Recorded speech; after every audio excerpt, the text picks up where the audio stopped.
Assalamualaikum warahmatullahi wabarakatuh. Makin pas, makin pasti, pas FM pasti. Bismillahirrahmanirrahim. Alhamdulillahirrabbilalamin. Puji syukur kehadirat Allah subhanahu wa ta'ala yang senantiasa memberikan kita nikmat yang luar biasa mitra pas, sehingga di pagi hari ini kita bisa berjumpa kembali dalam kajian kitab hadis Targhib wa Tarhib. Salawat dan salam senantiasa kita haturkan kepada junjungan kita Nabi Agung Muhammad SAW, yang mudah-mudahan kita senantiasa diakui menjadi umatnya. Amin ya rabbal alamin. Mitra Pas yang dirahmati Allah, di pagi hari ini, di edisi hari ini Mitra Pas, kita berjumpa dalam kajian kitab hadis Targhib wa Tarhib dan masih melanjutkan satu topik yang juga ini cukup panjang Mitra Pas, ancaman berbuat kikir. Kita sudah masuk di bagian 5 untuk di edisi hari ini, dan telah rawuh pagi ini beliau Abah Yai Mukhlisul Hadi Khairon, pengasuh pesantren dan majelis dzikir Raudhatus Salam Tambaharjo Runting Pati, yang juga sekaligus sebagai pengasuh dalam kajian kitab hadis Targhib wa Tarhib di pagi ini. Assalamualaikum Abah. Waalaikumsalam warahmatullahi wabarakatuh. Kabar tetap yang terbaik Abah? Alhamdulillah, sehat walafiat, sedikit batuk. Sedikit batuk, dan di pagi hari ini spesial nih pakai belangkon Abah. Dan Mitra Pas pagi ini tentu bisa berinteraksi bersama kami, bisa masuk di SMS dan WhatsApp 085277999101. Juga bisa langsung telepon Mitra Pas di 0295385877, atau bisa juga simak kami karena kita juga live audio visual Mitra Pas. Silahkan di fanspage kami Radio Pas FM Pati 2, dan juga bisa streaming di www.pasfmpati.com. Kajian Targhib wa Tarhib, ancaman berbuat kikir. Monggo silakan Abah. Bismillahirrahmanirrahim. Innal hamdalillahi jami'a nahmaduhu wa nastaghfiruhu wa nasta'inuh.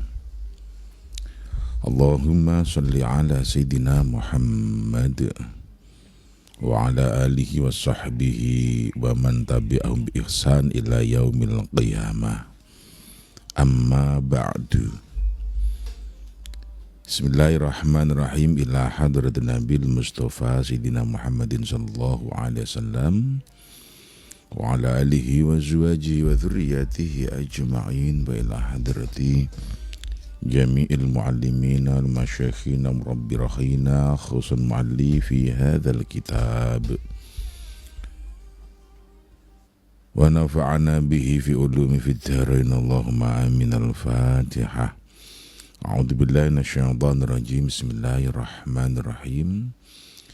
Alhamdulillahi rabbil alamin arrahmanir rahim maliki yaumiddin. Iyyaka na'budu wa iyyaka nasta'in. Ihdinas siratal mustaqim, as-siratal ladzina an'amta 'alaihim ghairil maghdubi 'alaihim waladdallin. Rabbi ighfirli wa liwalidayya wa li jami'il mu'minina amin. Bismillahirrahmanirrahim. Kitab Targhib wa Tarhib, hadis ke 3996. Wa an Hasan radhiyallahu anhu, lan kacrita saking Hasan radhiyallahu mugi paring ridho sinten Allah Gusti Allah anhu ing Hasan. Kala ngendikan Hasan, kala dawuh sinten Rasulullah sallallahu alaihi wasallam, Kanjeng Rasul Muhammad sallallahu alaihi wasallam dawuhipun, idza aradallahu biqaumin khairan, idza arada nalikane wis karep sinten Allah Gusti Allah biqaumin ing kaum khairan ingkang langkung sae, wala monggo nguwasaake Allah amrohum ing urusane kaum, al hukama ing para hukama, wa ja'ala lan musdatiake sinten Allah Gusti Allah al mala ing bondo indal sumoha ing pangreksane para lomo-lomo dermawan. Wa idza arada lan nalikane wis karep sinten Allah Gusti Allah bi kaumin ing kelawan kaum, bi kaumin ing kaum syaron ingkang Allah, Wala mongko nguasaake sinten Allah Gusti Allah amrahum ing urusane kaum as-sufaha ing wong bodho-bodho. Wa ja'ala lan dadosake Allah al-mala ing bondo indal bukhala ing pangreksane wong bakhil-bakhil. Rawahu Abu Dawud. Diterangkan dari Hasan radhiyallahu anhu bahwasanya Rasulullah telah bersabda, sabda Rasul, jika Allah menghendaki kaum itu menjadi baik, maka urusannya atau pemerintahannya, karena umara niku bimakna pemerintah yang mengurusi, atiullaha wa atiur rasul wa uli amri minkum. Taatlah pada Allah, Rasul dan uli amri. Uli amri itu yang mengurusimu, dalam arti ya pemerintah. Nah, karena pemerintah itu yang mengurus negara, itu pemerintah. Negara itu ya terdiri dari rakyat, pejabat, nah, kemudian polisi, tentara, hukum, jaksa, hakim. Nah, ini namanya negara. Negara yang ngatur, yang ngurus negara namanya pemerintahan. Dari yang pusat disebut presiden, wilayah gubernur, turun kabupaten, bupati, camat, kepala desa, paling rendah RW, kemudian pol, rendah lagi RT. Itu namanya umara jamaah. Maka ketika Allah menghendaki kaum itu baik, maka urusannya walla amrohum al-hukama, maka diserahkan urusan pemerintahnya kepada hukama. Apa itu? Orang-orang hukama, orang-orang bijak. Ashabul ukul ar-rajihah wal fikri wal ilm. Orang-orang yang cerdas, orang-orang yang pinter, yang berwawasan luas, yang punya pemikiran tepat, punya ilmu. Yang ilmu itu alladzina yarshudunahum ila ta'ah.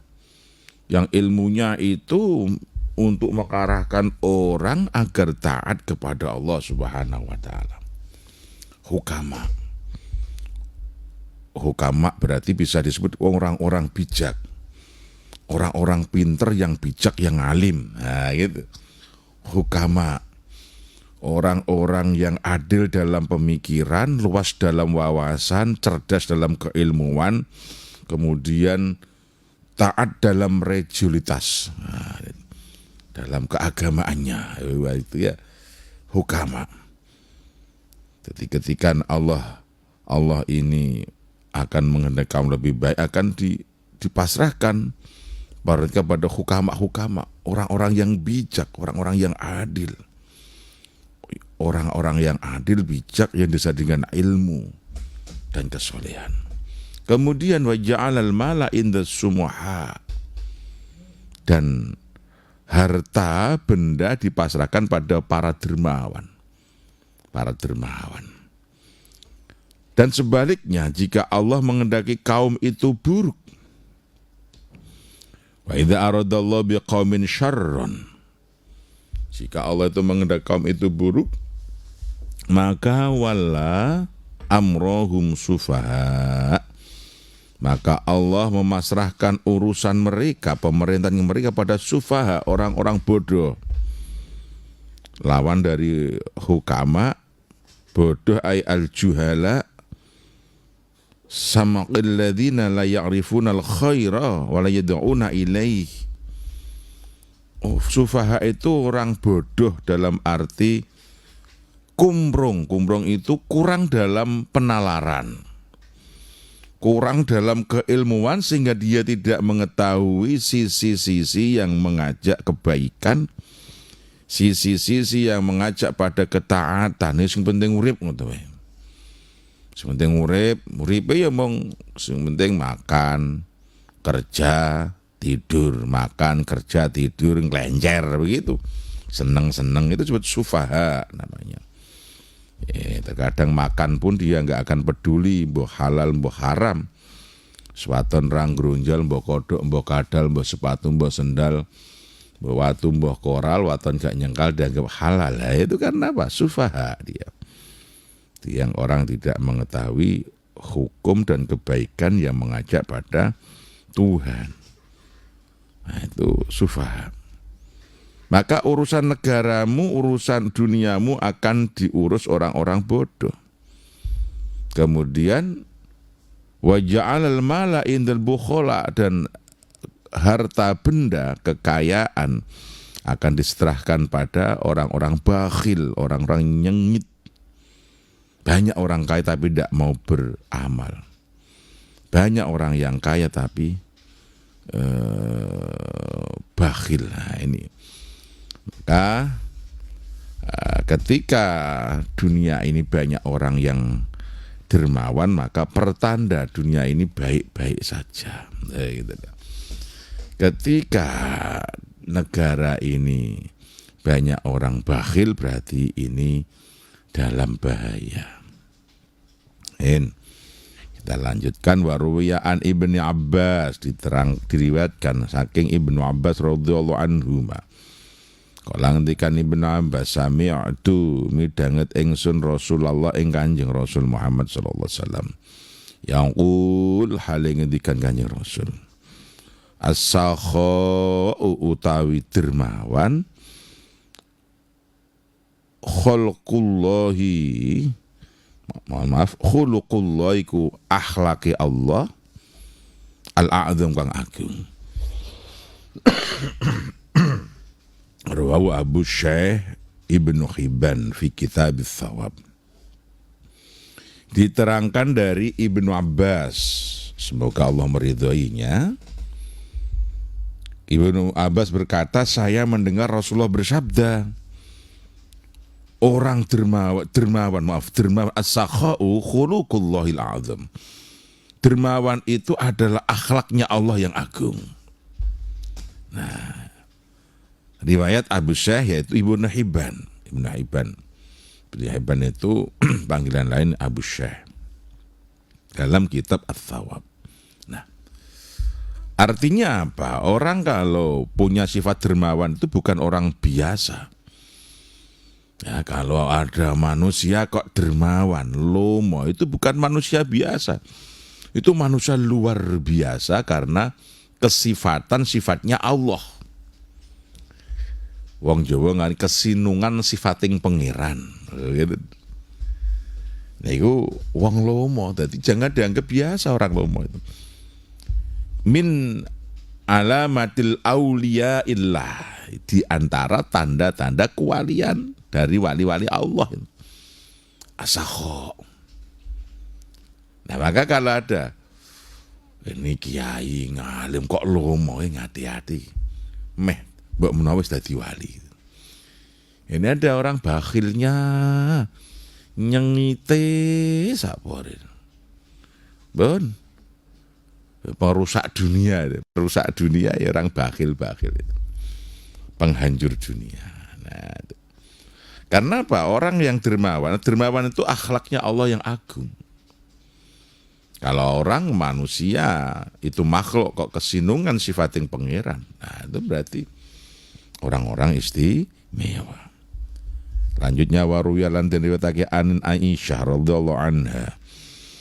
Kala nyendikan Aisyah kala dawuh sinten Rasulullah sallallahu alaihi wasallam, maju bila ora dadekake waliyan ing wali lillah kedue Gusti Allah azza wa jalla illa ala sakha, kecuali ngatasé keloman, illa alal sakha, kecuali ngatasé sifat lomo wa husnul khuluq lan bagusing pekerti. Rawahu Syekh Aidan ya Ibnu Hibban. Nah, diterangkan dari Aisyah radhiyallahu anha, berkata Aisyah bahwa Rasulullah telah bersabda, Allah itu tidak akan menjadikan walinya, jadi Allah itu tidak akan menjadikan walinya kecuali dibekali dua sifat, yaitu dermawan, yang dua kemuliaan budi. Jadi kemuliaan budi, husnul khuluq.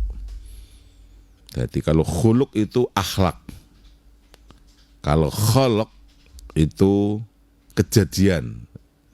Jadi ada istilah sekarang, ada etiket, ada etika gitu ya. Jadi etiket itu adalah sopan santun, kalau etika adalah tata krama, unggah-ungguh. Ya. Jadi husnul khuluq. Jadi bagusnya perangai, indahnya akhlaknya. Jadi wali itu dibekali dengan dua sifat itu. Syakha, husnul khuluq. Dan Allah tidak menjadikan walinya kecuali dengan dua sifat itu.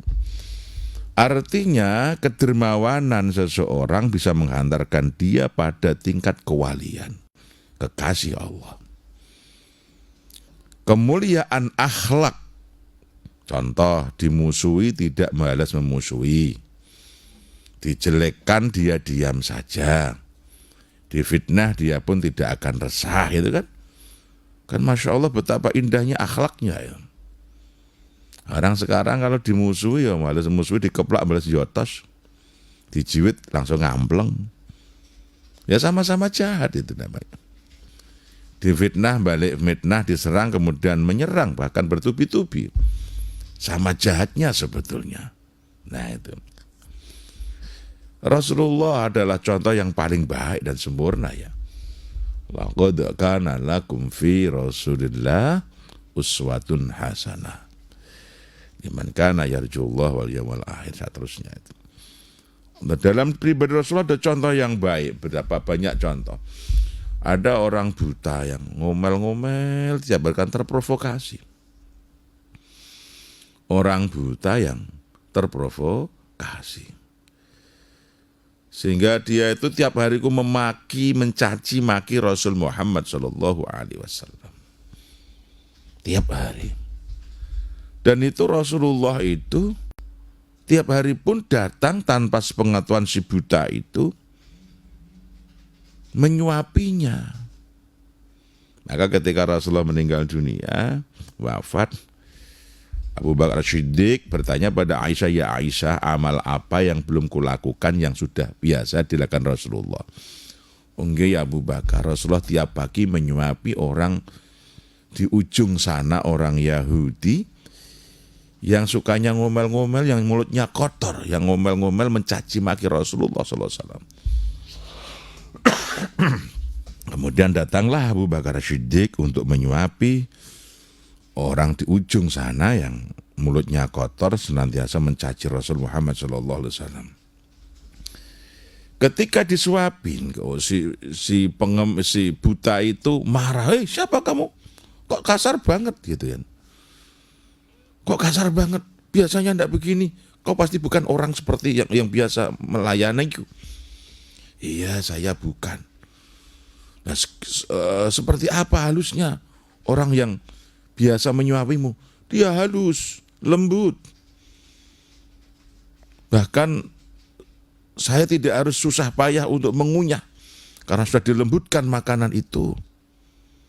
Ketahuilah, yang biasa menyuapimu sekarang sudah tiada, sudah wafat. Maka sekarang aku penggantinya. Oh pantas. Emangnya siapa dia itu? Itu Rasul Muhammad SAW, orang yang tiap hari kau caci maki. Masya Allah itu. Akhirnya si Yahudi, si buta itu kemudian tersadar dan tobat. Sebaik seindah itu akhlak Rasul Muhammad SAW. Kalau kita mah gak akan mampu. Lihatlah ketika musim pilpres, musim-musim apa itu, orang saling caci mencaki, saling menyerang, saling cakar mencakar, bahkan mencaci sekali dibalas 10 kali, dan sebaliknya. Nah ini apa istilahnya? Tidak ada husnul khuluq, tidak ada kebaikan akhlak. Ya sama-sama jahatnya, hanya beda peran sebetulnya. Nah ini, maka Allah tidak menjadikan walinya kecuali dengan dua sifat ini, dermawan dan indahnya akhlaknya, mulia budinya, bagus peranginya, lembut lomo gitu ya. Waruyaan Imran bin Husain radhiyallahu anhu, terangkan dari Imran bin Husain radhiyallahu anhu, kala ngendikan Imran bin Husain, qala dawuhin Rasulullah sallallahu alaihi wasallam, innallaha satane Gusti Allah istakhlosa amrih murniake sinten Allah hadza din ing ikilah agama li nafsi kedwedati Allah. Fala yasluhu monggo ora bakal patut lidinikum kedua agama ira illa sakha kecuali lomo wa husnul khuluq lan bagusing pekerti. Ala eling-eling faizazanu mongko padha ngiyasi sira kabeh dinakum ing agama ira bima kelawan sifat lomo lan husnul khuluq. Rawahu Tabrani fil Awsat. Diterangkan dari Imran bin Husain. Berkata Imran bin Husain, telah bersabda Rasul Muhammad SAW, sabdanya, sesungguhnya Allah itu senantiasa memurnikan agamanya itu dengan Allah sendiri, zatnya Allah. Agama ini bukan urusan manusia, itu urusan Allah. Yang memurnikan agama ini, yang membaiki agama ini, yang menjaga agama ini, yang menyebarkan agama ya Allah. Nah, sekarang benar Islam tidak perlu harus kau bela apalagi Allah. Allah mbok bela, pembela Allah ora perlu Allah kok dibela. Kita yang minta belaan Allah tahu. Ya, pembela agama Islam, Allah sing sembila dewi dengan caranya Allah. Kalau nggak percaya lihatlah di negara yang katanya kafir, yang komunis. Kalau Allah sudah menghendaki di sana ada Islam, ya bisa saja caranya. Ya. Terkadang dengan hal yang tidak kita prediksi. Contoh TKI Indonesia, tenaga kerja Indonesia yang ada di luar negeri sana, ternyata punya andil besar dalam penyebaran agama yang justru masuk ke ruang-ruang yang tidak bisa disentuh. Contoh di negara-negara komunis, Islam sulit masuk ke sana, tapi justru melalui TKI ini mereka di sana berserikat, berorganisasi, juga menjalankan agamanya, mendirikan Jumatan, bahkan organisasi dan pengajian. Bayangkan, kalau Allah sudah menghendaki, tidak harus ustadz yang ngalim, yang punya pesantren, santrinya banyak, bukan penceramah kondang, tapi cukup tenaga kerja saja sudah mampu membawa Islam ke negara-negara komunis, negara kafir. Bayangkan. Itu artinya Allah itu memang betul. Allah itu menjaga agamanya dengan cara Allah. Islam itu kan senantiasa baik-baik saja walaupun tidak ada kita, tidak ada ulama. Ya. Tetap baik-baik. Allah akan menjaga dengan caranya Allah.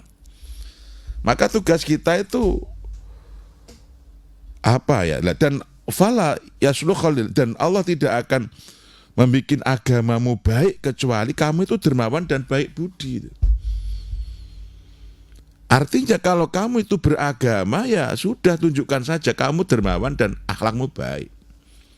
Gak usah risau tentang Islam. Wah, Islam nanti rusak, Islam enggak. Allah sing ngatur. Nanti kalau nggak ada kita, nggak perlu kamu merusak mil orang, memaksa kok ibadah. Tak perlu kau memaksa orang sehingga merugikan orang lain. Tunjukkan akhlak yang baik. Maka kenapa sebagian ulama tidak cocok dengan adanya kelompok-kelompok radikal yang mengatasnamakan agama? Seolah-olah mereka lah yang menjadi front terdepan membela Islam. Tidak perlu. Karena Allah punya cara dalam menjaga agama ini. Tugas kita harus dermawan dan berakhlak baik, bukan akhlak yang buruk, menakut-nakuti orang. Allah paling marah, Rasulullah pasti sangat marah ketika ada orang yang memperlihatkan keburukan Islam, mengajak dengan kekerasan. Ya, Allah pasti marah. Tugas kita itu memperbaiki agama. Tentang penyebarannya Allah, tugas kita memperbaiki diri sendiri. Dengan apa? Berbuat dermawan, 2 husnul khuluq. Maka ala fazayyanu dinakum bihima, maka ketahuilah, ingat-ingat, hiasilah agamamu dengan dua hal itu, dermawan dan baiknya perangai, mulianya budi, akhlak yang mulia. Nah, bukan atau disebutkan akhlakul karimah. Nah, maka kena sing terjadi di masyarakat kontradiksinya yang katanya orang baik tapi akhlaknya buruk. Nah, itu menjadi permasalahan sendiri, tidak mencerminkan Islam itu sendiri. Nah, nggak usah risau tentang Islam bakal begini begono, enggak, Allah sudah menjaganya. Tapi risaulah dengan perilaku kita sendiri, ngogek kita itu bakhil dan jahat. Nah, maka tugas kita yang memperbaiki diri sendiri, mewujudkan agamamu. Dinikum itu artinya agamamu, kualitas dirimu. Nah, itu. Baik. Kemudian hadis selanjutnya, waruya an Ibnu Abbas radhiyallahu anhuma. Terangkan dari Ibnu Abbas radhiyallahu anhuma qala tekan Ibnu Abbas, qila den takokake ya Rasulullah, man as-sayyidu, man utai sapa as-sayyidu ta indoro. Qala jawab Kanjeng Nabi, Yusufu iku Yusuf bin Yaqub bin Ishaq bin Ibrahim. Qalu monggo padha takon sapa sahabat, fama fi ummatika sayyidun, fama monggo iku sapa fi ummatika ing dalem umat panjenengan sayyidun utawi doro. Qala jawab Kanjeng Nabi, bala ya rajulun, wong lanang dia kang den paringi malan bondo, warozi kolan den rezekeni samahah kanthi lomo, wadnal faqiran orang rendah nang fakir, waqalat syikayatuhu lan sithik wadule wong finnas ing dalem menungso, rawahu Tabrani. Diterangkan dari Ibnu Abbas radhiyallahu anhuma, dikatakan kepada Rasulullah, ditanyakan, ya hai Rasulullah, man sayyidun, siapa ndoro niku? Sayyid itu al-azimu fi qaum, penggedene kaum. Penggedene kaum iku sayyid, wong Jawa nyebut ki ageng, penggede. Nah, sayyid. Kalau sayyid dalam budaya sosial kemasyarakatan adalah nama atau panggilan yang disematkan kepada seseorang yang punya nisbat nasab kepada Rasul Muhammad Sallallahu Alaihi Wasallam. Nah, itu biasanya disebut sayyid, sayyid atau syarif, atau lebih tepatnya seseorang yang punya nisbat nasab nyambung kepada Sayyid Hasan wa Syarif Husain. Nah, Sayyid Syarif, jadi keturunan Rasul Muhammad Sallallahu Alaihi Wasallam, itu panggil sayyid. Tapi dalam pengertian sesungguhnya ini, makna sesungguhnya, ya Rasul, siapa sayyid itu? Nabi menjawab, Yusuf bin Yaqub bin Ishaq bin Ibrahim. Nah, dari ini, maka dari Yusuf ini maka turun kepada Rasul Muhammad SAW, kemudian Hasan, Husain, dan seterusnya itu. Dari jalur Doro mulya piantun agung itu siapa? Yaitu yang bernasabkan Yusuf bin Yaqub bin Ishaq bin Ibrahim. Nah, dan seterusnya. Kemudian sahabat tanya, fama fi ummatika sayyidun. Nah, sekarang umat panjenengan yang menjadi sayyid itu siapa? Umat panjenengan sing dadi ndoro niku sinten? Dadi a'dhamun nas, a'dham fi qaumi, orang yang mulia di antara kaumnya, penggede, ki ageng, sayyid, ndoro. Itu siapa ya Rasul? Yaitu lelaki yang diberi rezeki, lelaki yang dikasih harta benda, dan dia berperilaku dermawan, tidak merendahkan orang fakir, dan sedikit mengeluh kepada manusia. Nah, itu hadisnya Tabrani. Jadi sesungguhnya ndoro, sayyid tenan piantun agung itu ya orang yang dermawan itu, yang dikasih harta untuk digunakan dalam kebaikan. Dia tidak pernah merendahkan siapa dan tidak pernah mengeluh kepada manusia. Artinya ndoro orang yang berjiwa besar, orang hebat lah, wong agung. Nah, Wong Jawa nyuki ageng gitu. Ya, kemudian hadis selanjutnya An Aisyah radhiyallahu anha qalat, karena ini dalam pertemuan ini kita selesaikan hadis-hadis yang berhubungan dengan bakhil ya, karena masih banyak materi. Nah, diterangkan dari Aisyah radhiyallahu anha qalat, ngendikan Aisyah qala dawuh sinten Rasulullah sallallahu alaihi wasallam, inna fil jannati saat temen iku tetep ing dalam swarga baitan wujuding omah yuqalu kang den ngendikake lagu di baitus sakha. Baitus sakha. Kemudian wa qol aidan al jannatu darul asqiya, surga niku darul asqiya omahe wong kang lomo. Diterangkan dari Aisyah di dalam surga itu ada rumah yang disebut dengan Baitus Sakha. Rumahnya para dermawan. Dalam hadis lain disebut juga Al-Jannatu Darul Asqiya. Surga itu rumahnya para dermawan. Ada pengen surga berarti dermawan. Kemudian Ruwiyaan Umar bin Khattab radhiyallahu anhu qala ngendikan Umar, inna Rasulullah saat temene Kanjeng Rasul Muhammad sallallahu alaihi wasallam. Qala ngendikan Kanjeng Rasul qala dawuh Kanjeng Rasul, innallaha tabaraka wa ta'ala ba'atha habibi Jibrila. Innallaha saat temene Gusti Allah tabaraka wa ta'ala mugi tansah paring barokah sinten Allah taala. Wa ba'atsalan usmutus sinten Allah habibi ing kinasih ingsun ya Jibril, rupane Jibril alaihissalam ila Ibrahim alaihissalam maring Mbah Ibrahim alaihissalam. Faqala monggo ngendikan lahu kedue Jibril waqala mengendikan sapa Jibril lahu kedue Ibrahim, ya Ibrahim inni lam attahidzuka khalilan. Ya Ibrahim wahai Ibrahim ini sampe ingsun lam attahidzuka ora dadekake ingsun ka ing ira kholat ing kinasih ala annaka ing atase satene sira iku abadul ibadili luwih ahli ibadah li kedue ingsun, walakin tetapi adla'tu ketok ngetokake ingsun ala qulubil mukminin atau ing atase ati wong mukmin. Falam ajid lan ora nemu ingsun qalban ing ati asha kang luwih lomo min qalbi kang ngalano ati ira. Subhanallah.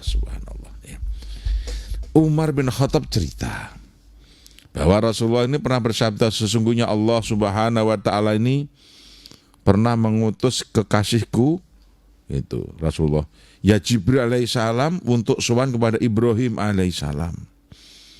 Jadi Allah pernah mengutus Jibril untuk menghadap Ibrahim, Nabi Ibrahim, untuk menyampaikan satu misi. Kemudian Jibril berkata, wahai Ibrahim, kami ini tidak menjadikan kamu menjadi kekasih Allah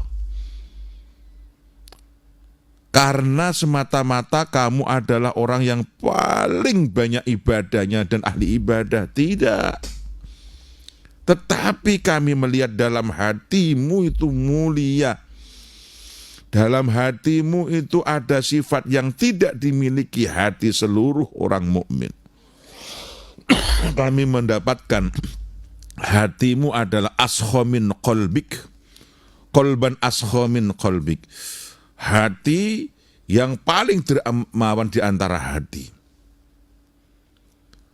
Anu wong sing paling lomo. Kenapa Nabi bisa diambil kesimpulan? Kenapa Nabi Ibrahim itu dijadikan kekasihnya Allah, Khalilullah, bukan semata banyaknya ibadah, karena itu iya, tapi bukan itu semata. Tapi karena kedermawannya. Nabi Ibrahim itu dermawan, wakilah itu beliau kalau mau makan, belum makan kalau belum mengajak orang-orang yang lewat semua.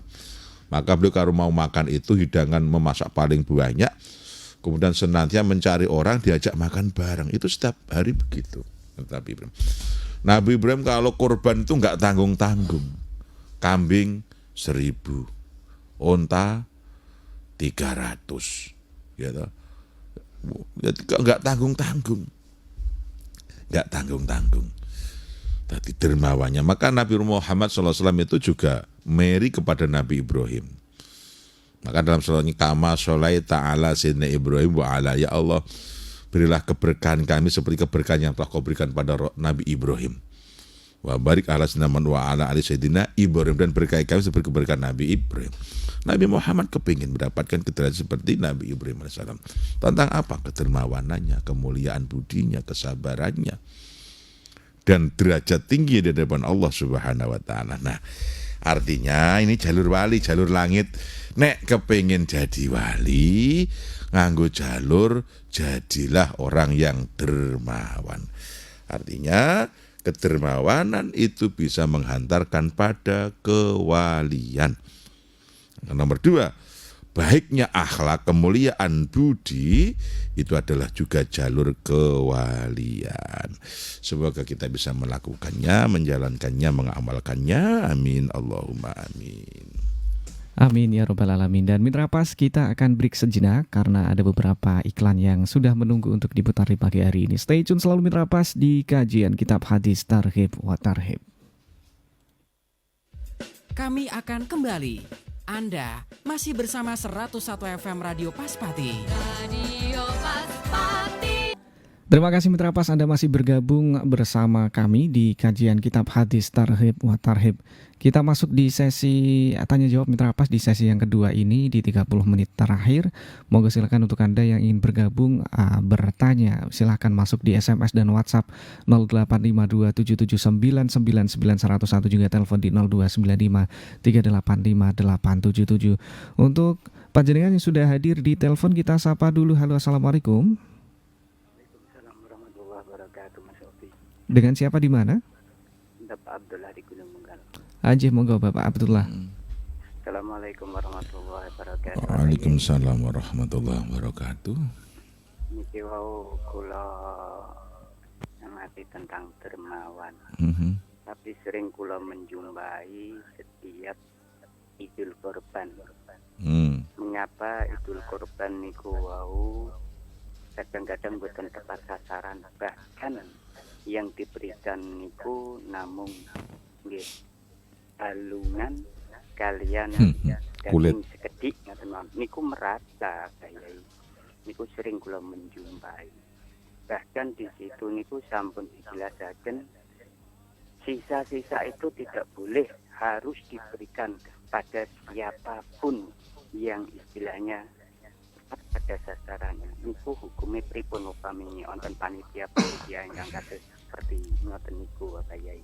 Assalamualaikum warahmatullahi wabarakatuh. Nah, itu tentang tekniknya, teknik pembagiannya. Ada namanya mustahik, ada mudhohi itu ya. Mudhohi itu yang berkorban, mustahik yang mendapatkannya. Itu sebetulnya perilaku aja, perilaku orang tentang teknik pembagian yang tidak benar atau tidak adil. Tapi kan Islam itu sudah mendesain agar umatnya itu menjadi dermawan, diwujudkan dengan zakat dan kurban, sedekah, infak kan. Dan desain agama itu isinya ya ada ibadah ritual, adalah ibadah yang memang untuk dia berritual menghadap pada Tuhannya seperti puasa, zikir, sholat gitu kan. Ada ibadah ritual, ada ibadah sosial yaitu zakat. Zakat meliputi dua hal, zakat fitrah dan mal gitu kan. Itu program-program sosial untuk kebaikan, kedermawanan.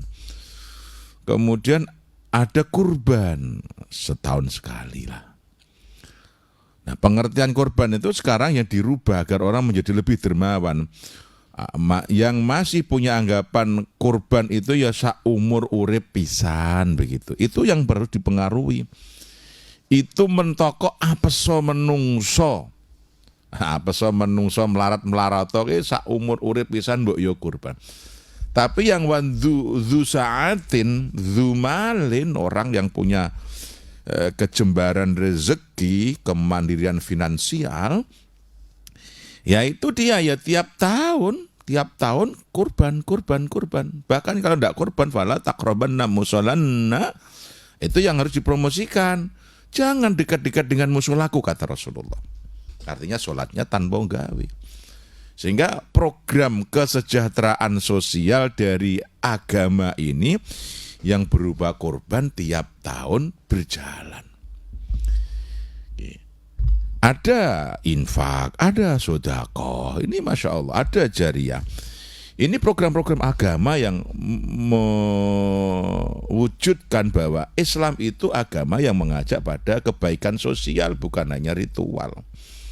Maka sering kita sebut ada kesolehan ritual dan kesolehan sosial. Nah, adapun perilaku orang, sebutlah panitia, yang menceleweng itu yang perlu diedukasi. Karena sekarang masih banyak pengurus masjid itu dalam mengurus masjid itu tidak sesuai dengan SOP gitu loh. Bahkan tidak tahu ngilmunya, yang penting dia tokoh masyarakat dijadikan takmir, terkadang orang pernah ngancik masjid juga. Ya nanti kalau ada zakat dan korban lagi moro gitu biasanya kan banyak di kampung-kampung itu. Nuwun sewu loh, ini kuatah. Sehingga mereka tidak tahu permasalahan umat, permasalahan dakwah. Tidak tahu membuat satu harokah ada ilallah, nggak tahu. Bahkan yang uniknya kalau masjid punya uang itu ya sudah oyo-oyoan atau nanti sudah sana ditabung, bahasanya entah di bank entah apa begitu. Nanti kalau jangan bangun malah sulitnya luar biasa. Karena bayarnya nyarutang gitu. Zakat dikumulin nanti diutang-utangin akhirnya enggak bayar, banyak kan begitu. Jadi hawur-hawuran ngurus masjid itu. Apalagi dasar bendaraannya itu takmirnya itu juga orang kikir, enggak pernah amal. Sehingga uang masjid juga dicepet, enggak pernah ditindakno itu. Jadi uang dengan dalil ini uang keramat dan sebagainya. Enggak tahu cara manajemen masjid, enggak tahu cara mengelola masjid itu. Sehingga masjid itu kotor, kumuh. Karpetnya tuh bau pesing, bau kencing, bau keringet, tai curut, tai tikus, tai kucing, ada semua. Masya Allah, ini masjid. Kamar mandinya, super uplek, Masya Allah. Dan tidak ada yang peduli, yang penting ada wujudnya masjid gitu. Belum kegiatannya. Ya, yang khutbah, anggeran-anggeran, ya tidak ada kegiatan lah. Ono wong ngaji nggak pernah tahu suguhan dan sebagainya. Ala kadar ya. Ini kan orang mental-mental semacam ini. Mbok ya kalau ada pemilihan takmir digenti aja. Yang muda-muda itu loh, yang muda-muda banyak pinter-pinter. Sing sepuh-sepuh mbah istirahat, regenerasi. Pun jenengan ndedonga ngakeh ibadah kata itikaf mawon biar dikelola anak-anak muda yang berpikiran maju. Anak-anak muda yang berpikiran maju, yang tahu tentang manajemen masjid. Sekarang kan ada namanya LTNU, nah, Lembaga Takmir Masjid Nahdlatul Ulama. Ada DMI, Dewan Masjid Indonesia. Dan sekarang ada buku panduan-panduan cara mengelola masjid. Nah, kita sekarang ada briefing-briefing, ada pengarahan-pengarahan, ada halakoh-halakoh tentang cara memakamkan masjid. Jangan dianggap sepele itu, diikuti. Nah, jangan dianggap sepele, itu penting untuk pemakmuran masjid saat ini. Termasuk cara pelaksanaan zakat dan kurban. Sehingga tidak terjadi seperti ini, gremeng. Nyatane mung untuk balung tok karo kulit, dagingnya nggih sithik dan sebagainya. Itu tekniknya itu berarti menyangkut tentang orangnya itu. Ya, terima kasih Pak Abdullah yang ada di Gunung Bungkal sudah bergabung, dan ada juga yang sudah masuk di telepon pagi ini. Ada siapa lagi? Halo, Assalamualaikum. Assalamualaikum. Iya, waalaikumsalam warahmatullah. Dengan siapa? Ini dari Kertomulyo, Mas. Kertomulyo, Bapak siapa, Ji? Pak Kastupi biasa. Pak Kastupi. Ya kan mau tahu. Jadi tadi taklet.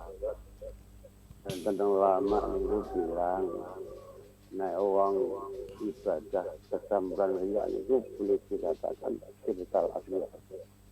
Tapi ada salah satu anak lagi bilang, Yang ibadah kecampang rialah nak niatnya kebaikan. Boleh dikatakan pasca bisul khair. Ini yang betul yang mana Ustaz? Karena namanya manusia itu sifat sombong dan ria. Itu setipis apapun pasti punya. Namanya sifat manusia. Kita ini minta pencerahan dari Pak Ustadz bagaimana yang betul, yang mana yang dipilih. Mungkin tepatnya itu satu oknum kiai, bukan ulama gitu ya. Kalau ulama itu mereferensikan pada ahli agama tempo dulu. Contoh ulama madhab, nah itu lebih cenderungnya begitu ya. Ulama itu berarti yang dimaksud adalah ulama-ulama salafus sholih yang dalam hal ini adalah arba'atul madhab ya, atau 4 madhab itu. Imam Syafi'i, Hanafi, Hambali, dan Abu Hanifah itu kan. Itu ulama madhab. Atau pengikutnya namanya, kalau pengikutnya namanya Syafi'i, Syafi'iyah, Hanafi, Hanafiyah, Hambali, Hambaliyah. Itu ulama yang dimaksud di situ. Kalau tokoh-tokoh sekarang tepatnya ya panggilnya Pak Oknum Kiai, Oknum Ustadz, begitu. Itu lebih tepatnya. Nah, kalau dia berkumpul dalam satu organisasi namanya ulama. Ulama-ulama Nahdlatul Ulama, ulama-ulama Muhammadiyah, ulama-ulama organisasi yang lain. Nah itu ulama. Kalau perorangan ya ustadz atau kiai atau seperti kebiasaan masyarakatnya. Mungkin begitu. Yang maksud gitu ya. Nah, apa bedanya riya dengan fastabiqul khairat? Riya itu kan al-amalu li ajli ghairillah. Satu amal itu perbuatan. Satu perbuatan yang tujuannya memang tidak untuk Allah. Tidak untuk Allah artinya itu, kalau Allah kan masih meliputi 3 hal atau 4 hal kan. Allah itu maksudnya meliputi 4 hal. Pertama adalah takut nerakanya, pingin surganya, pingin dapat fadilah daripada amaliyahnya, kemudian keridhaannya. 4 ini termasuk Allah. Maka ikhlas itu bertingkat. Orang yang beribadah karena takut neraka itu sudah ikhlas. Ikhlas, jangan bilang ngibadahmu tuna, wong ibadah kok mau hanya takut neraka. Jangan begitu. Wis ikhlas. Sudah ikhlas, neraka miliknya Allah juga kan. Nah, tapi tingkatan levelnya yang paling rendah. Wong ibadah kok hanya mau takut neraka itu. Tapi sudah masuknya ikhlas. Karena lawan riya itu ikhlas itu. Kemudian dia beribadah kepingin surga.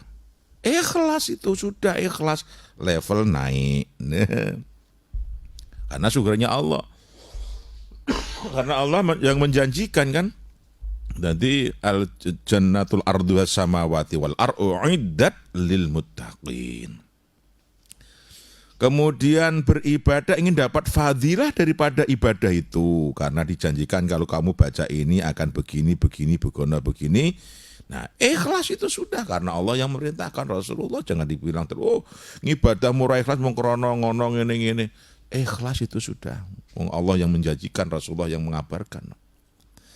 Kemudian ibadah kepingin keridhaan Allah. Ini yang levelnya paling tinggi. Nah sekarang berarti selain itu, maka riya.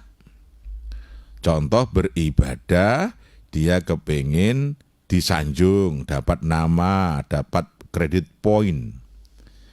Ya, nah, dengan tujuan sok ya nyalon DPR ben dadi, sok ya nyalon petinggi ben dadi, sok ya nyalon camat ben dadi. Kemudian dia itu beramal dengan tujuan li ajlin nas, untuk manusia, untuk pangkat. Nah itu namanya riya.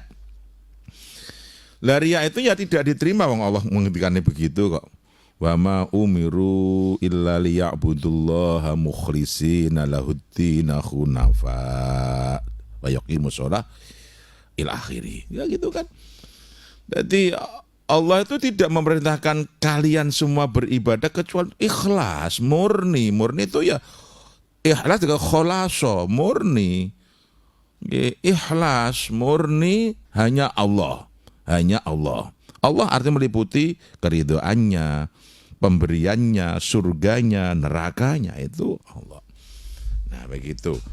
Nah, beda dengan fastabiqul khair. Fastabiqul khair adalah berlomba dalam kebajikan, artinya dalam hal agama kita itu dianjurkan, diperbolehkan berfastabik.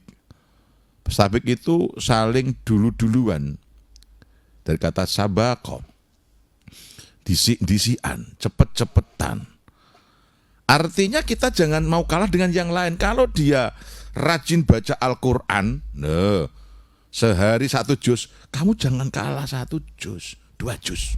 Nah gitu loh, itu namanya fastabiqul khair. Kalau dia bersedekah 100 juta, kamu jangan kalah 150 juta. Oh begitu, itu namanya berfastabiqul khair. Atau berfastabiqul khairat di bidangnya masing-masing. Mereka semangat dalam ibadahnya, dalam mengurus pesantren. Ayo gini, semangat dalam mengurus pondoknya, madrasahnya. Di sana semangat dalam dakwah, mengurus fakir miskin. Kamu ngurus orang-orang kaya. Jadi gede. Artinya berlomba, disik-disian. Ya. Disik-disian. Cepet-cepetan, rikat-rikatan, berah-berahan, ya dalam hal kebaikan loh. Yang tujuannya mesti karena Allah, bukan karena mencari sesuatu. Bukan piala dunia tapi piala akhirat. Bukan penilaian manusia tapi penilaian Tuhan. Nah itu beda sekali ya. Beda sekali. Maka dalam rangka kita itu ingin ridhonya Allah, maka semuanya harus dilakukan dengan murni karena Allah. Dalam rangka kebaikan silahkan berlomba. Nah, berlomba itu kan beda dengan pamer toh, jauh lah bedanya. Dan ini nampaknya juga bersambung dengan 2 pertanyaan lanjutnya ini ya. Ada dari Wanji Wen Raji di Juwana. Sakmenika dale kampanye kathah caleg-caleg do dum-dum duit. Yen misale entuk duit kok caleg saene dicoblos mboten. Terus yen dicoblos hukume napa Kiai? Nah niki juga ada yang dari bagus. dari Bu Sumarni dari Jaksa. Assalamualaikum Abah. Waalaikumsalam. Bagaimanakah cara kita menyikapi fenomena yang lagi trending saat ini, yaitu banyak orang-orang yang mendadak jadi dermawan dengan mengharap pamrih? Dalam hal ini adalah para caleg. Apakah kita harus anti atau ada tips-tips khusus? Terima kasih. Baik, pertama harus kita pahami kalau money politik itu dilarang dan berkonsekuensi hukum. Artinya pelakunya, penerimanya bisa dijerat hukum loh. Dan itu banyak loh kasus-kasus money politik itu. Hati-hati juga. Hati-hati. Tahun pemilu kemarin kasus politik sekarang masih ada yang masih di dalam penjara loh. Maka hati-hati berhubungan dengan politik ya, apalagi politik tingkat dewa, tingkat nasional. Itu sangat riskan. Jangan melakukan pelanggaran hukum, membuli, menfitnah, hati-hati. Jangan ikut nge-share berita yang sifatnya hoax. Bener, itu berdampak hukum tenan. Bisa masuk penjara. Hati-hati ya. Dan sepakat money politik tidak boleh. Nah, sekarang bagaimana fenomenanya? Kalau nggak dundum duit nggak jadi. Bagaimana sikap kita? Ya kita berprasangka baik. Alhamdulillah ini tahun baik. Orang sekarang pada paham, tahu arti dan tujuan sedekah. Nah, husnudzon saja. 100.000 lumayan. Alhamdulillah. Jadi dengan segala motivasinya kita yang jangan, karena tugas manusia itu jangan mengukur hati. Hati itu yang tahu Allah. Kita itu taunya ya zahirnya. Maka kita tidak diperintahkan untuk menjustifikasi hati dan niat manusia. Kita disuruh melihat kebaikan manusia. Ngono lho penak ya. Penak mboten iki. Alhamdulillah, tonggo-tonggo do malih lomo kabeh. Ana sing dundum sembako, kudung, sajadah. Ya, duit. Ana sing beras wis macem-macem, ana sing ngajak ngopi. Kok ya ngono ya tiap tahun. Tapi sudah jangan risau. Husnudzon saja. Oh, alhamdulillah. Tonggo-tonggo saiki do malih lomo. Gitu aja. Kalau dikasih-kasih ya wong dia sedekah kok tompo to. Gitu ya. Jadi juluki aja ahli sedekah. Ben, nanti ketika dia nggak jadi ataupun jadi biar tetap sedekah husnudzon. Nah, tapi gini, ini hanya kelakaran saja ya. Tapi andikan begitu pun aman lah. Tapi kalau kita tahu hukum dasarnya, ada beberapa pilihan begini contoh. Karena dalam ilmu usul itu ada kaidah al-umuru bima qasidiya. Segala sesuatu perkara itu kembalikan pada tujuannya.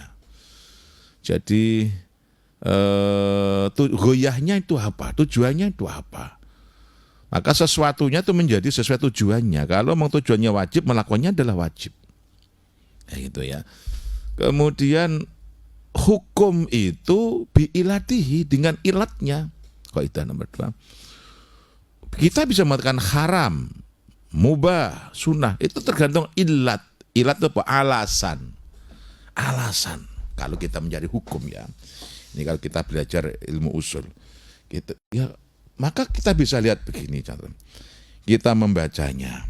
Negara ini negara demokrasi. Ini satu pandangan ya. Politik adalah ilmu dan berpolitik adalah satu keharusan dalam rangka berdemokrasi agar bisa mengurus negara. Agar bisa mengurus negara. Maka ikut mengurus negara, dan agar negaranya menjadi negara yang baldatun thayyibatun wa rabbun ghafur, kita kerto tentrem toto raharjo murah sandang murah pangan, itu berkeadilan berkemakmuran, maka berarti kita punya tugas moral untuk mengurus negara.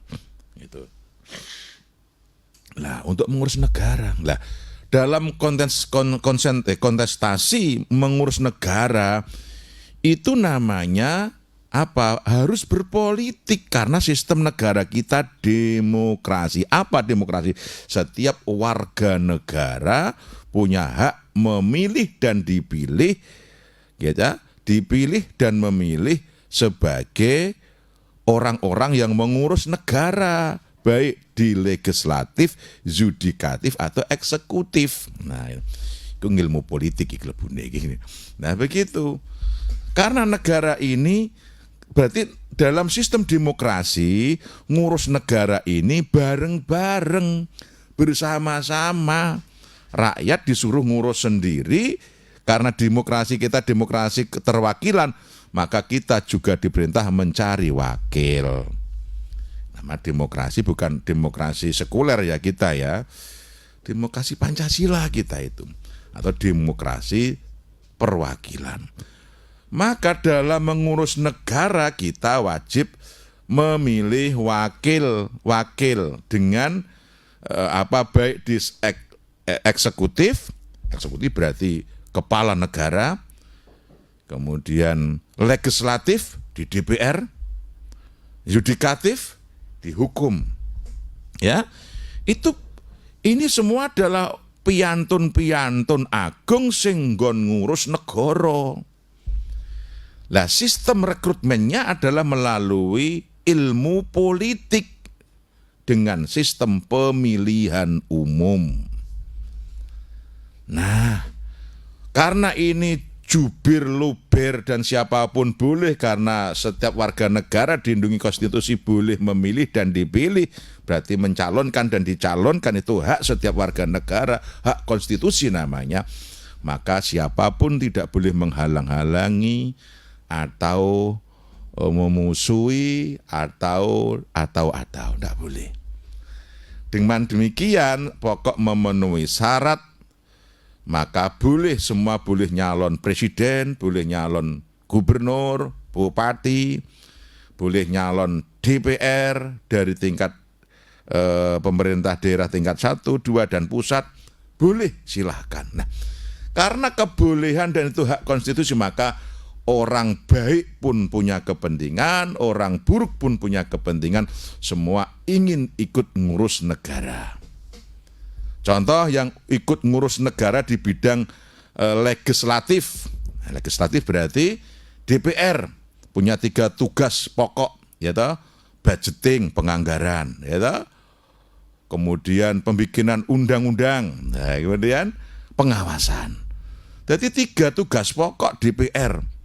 Ngurus duit, melok ngurus duit, nentokno anggaran.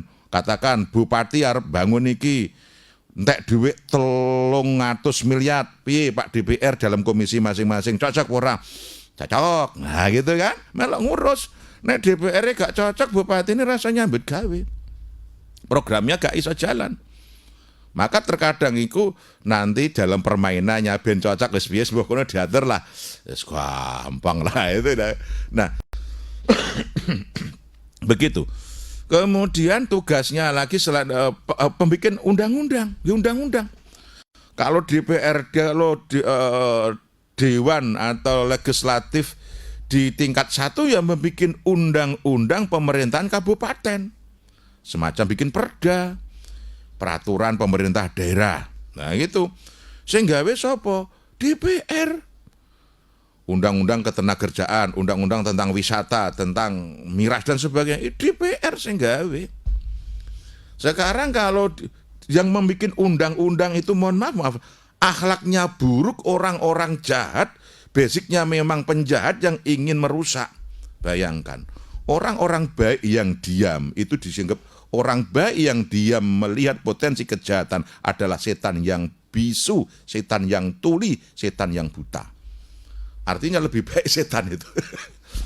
Nah dalam rangka itu, maka pandangan pertama membawa harta benda dalam tujuan menyelamatkan, membawa kemaslahatan yang lebih banyak, lebih baik, itu boleh, ini pandangan.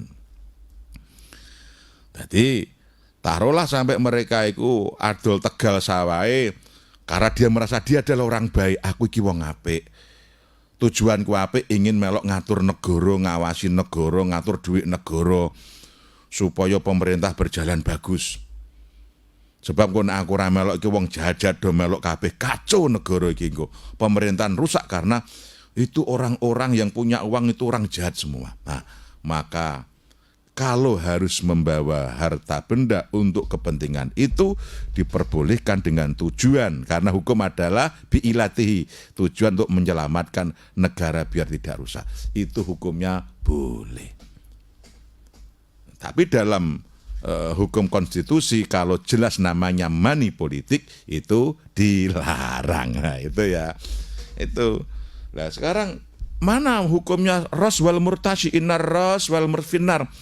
Yang disuap dan yang menyuap ini tidak kategori siapa penyuap. Karena ini menyangkut tentang apa? Ini adalah pemilihan orang yang bikin policy tentang kita sendiri. Itu kita milih wakil kita, bukan menyuap. Menyuap itu contohnya begini, seseorang yang harus membuat satu kebijakan baik, kemudian sampai nggawa duit ojo nggawe sing apik. Nyotak dik semene. Itu loh. Itu namanya suap. Hakim yang harusnya memutus dia itu tidak bersalah, kamu suap, bikin dia salah. Itu suap. Dan sebagainya. Jadi kita carikan hukum yang, karena hukum tergantung ilatnya, dibikin haram bisa, itu suap. Nah ya bisa saja. Nah. Iya, ini wawasan kebangsaan iya, ini. Saya carikan hukum yang paling ringan lah. Tapi tidak money politik lah ya. Betul. Terserah nanti namanya sedekah lah. Orang-orang sedekah. Sekarang ayo sedekah. Karena orang yang dicintai Allah itu karena kedermawan aja. Iya, mari berpolitik dengan riang gembira ya. Itu intinya. Yang bawah itu namanya pesta, yang bawah itu seneng dapat macam-macam, yang atas dapat macam-macam. Podo entuke. Maka nggak perlu gontok-gontokan tukaran. Ya, apalagi yang nggak dapat apa-apa kok tukaran, kasihan deh lo. Nah, jadi santai aja sama temen, kawan, boleh beda pilihan, enggak apa-apa lah, enggak apa-apa. Ada yang dundum-dundum ya anggap sedekah, mereka dermawan ahli sedekah gitu aja. Ya, semoga dengan sedekahnya dia balak-balaknya hilang, hajatnya diterima Allah gitu. husnudzon aja, husnudzon. Iya. Tergantung penyikapan kita ya. Apalagi orang-orang baik ya biarkan. Karena nanti kalau orang baik itu pada diam, negara ini dikuasai orang-orang jahat. Kalau bandar togel, bandar minuman yang masuk, bayangkan kalau dia harus nanti membuat satu undang-undang pemerintah daerah, katakan di Pati ini, betapa rusaknya undang-undang itu, dan tidak akan berpihak pada kebaikan. Maka apakah orang yang punya uang dan baik itu akan diam?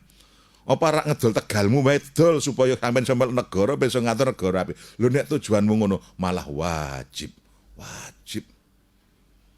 Jadi al-hukmu bi ilati, hukum itu dengan ilatnya, Mas. Oke. Ini luar biasa ya. Pagi ini dengan closing yang juga luar biasa, kita juga butuh kesimpulan lagi ya, biar tambah merefleksi. Tahun ini ada tahun kedermawanan. Amin. Tahun sakha iki sanatus sakha ya. Bulan dermawan, banyak orang yang suka amal sedekah, memberi ya. Semoga niatnya baik sehingga hajat-hajatnya diterima Allah Subhanahu wa taala. Demikian kurang lebihnya ya, mohon dimaafkan. Ya ini apa namanya? Ngaji itu apa ya? Ngaji itu ngasah jiwa.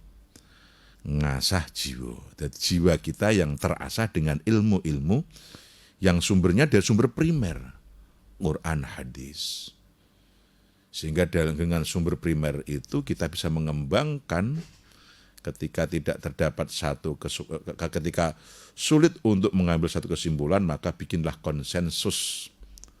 Kalau ulama yang berkonsensus namanya ijma'ul ulama. Kalau terjadi satu kesulitan dalam mencari istinbat hukum, maka kita bisa menggunakan logika analog, dipersamakan atau dikiaskan, sehingga akan menjadi satu kesimpulan hukum yang benar. Nah, maka untuk mempelajari itu perlu piranti ilmu namanya musthalatul hadis, untuk memahami hadis itu sendiri, kemudian ilmu usul fikih, dasar-dasar mencari istinbat hukum dan sebagainya, agar dalam memaknai dan memaksudkan hadis itu mendekati benar. Dan hanya hidayah Allah yang mampu membawa itu semua. Maka teruslah minta hidayah pada Allah agar kita menjadi orang yang selamat. Akhirnya billahi taufik wal hidayah alafu minkum. Assalamualaikum warahmatullahi wabarakatuh. Waalaikumsalam warahmatullahi wabarakatuh. Mitra Pas yang dirahmati Allah, terima kasih untuk segala atensi Anda yang sudah Anda berikan yang luar biasa di pagi hari ini. Jumpa lagi di kajian Kitab Targhib wa Tarhib edisi berikutnya dengan topik-topik dan tema yang tentunya lebih menarik dan bermanfaat untuk kita semuanya. Mudah-mudahan kita selalu bisa menjalankan segala hal yang baik dan menjauhi segala hal yang buruk. Ovi pamit, terima kasih, selamat pagi. Informasi Pas FM pasti. Wassalamualaikum warahmatullahi wabarakatuh.